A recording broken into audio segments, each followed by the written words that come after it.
नमस्कार मित्रांनो, माझ्या चॅनलवर तुमचं स्वागत आहे. जशा आम्हाला उन्हाळ्याच्या सुट्ट्या लागल्या तसं आम्ही लगेच गावी निघालो. मस्त बघा किती सुंदर झाडे आहेत. हा आमच्या गावाचा प्रवेशद्वार आणि जवळच शाळा सुद्धा आहे. आज 1 मे महाराष्ट्र दिन असल्यामुळे शाळेत ध्वजारोहणाचा कार्यक्रम सुरू होता. जशी मी घरामध्ये गेले तसे लगेच आमच्या मांजरीने धुडून घातली आणि नंतर बघता तरी काय, तिने 4 पिल्ली सुद्धा दिली होती. आणि हा आमचा आजोबांनी बांधलेला इमला. उन्हाळा सुरू झाला म्हणजे तिथे आंब्याची कवी कशी असेल.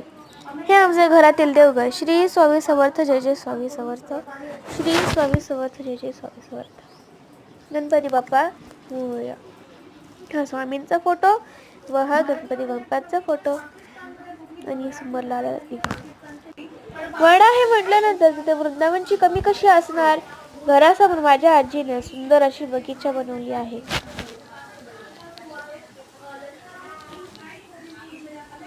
मी अशी ढेजात थोडी निवांत बसण्यासाठी गेले आणि वर बघतो तर काय, आजीला एवढ्या मोठ्या लसणाची सरी बांधून ठेवलेला. मी येणार याची चाहूल लागलेला तर लगेच आजीने भेंडीची भाजी बनवायला घेतली. तसेच घराबाहेर मोठे मोठे नारळाची झाडी आहेत. शेतामध्ये ऊसाची लागण झाली होती.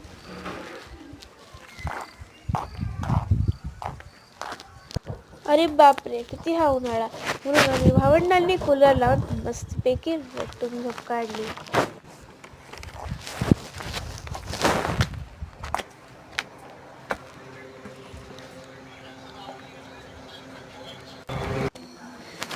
संध्याकाळी आम्ही आमच्या ग्रामदेवतांना दर्शनासाठी गेलो. ही त्यांची पालखी.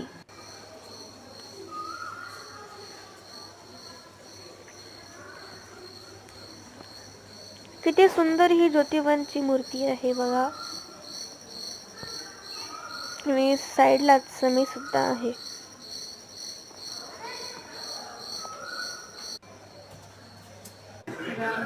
आणि रात्रीचे जेवण उकळल्यानंतर आम्ही छंद चांदण्या बघत सैर केली. चला आता भेटूया नेक्स्ट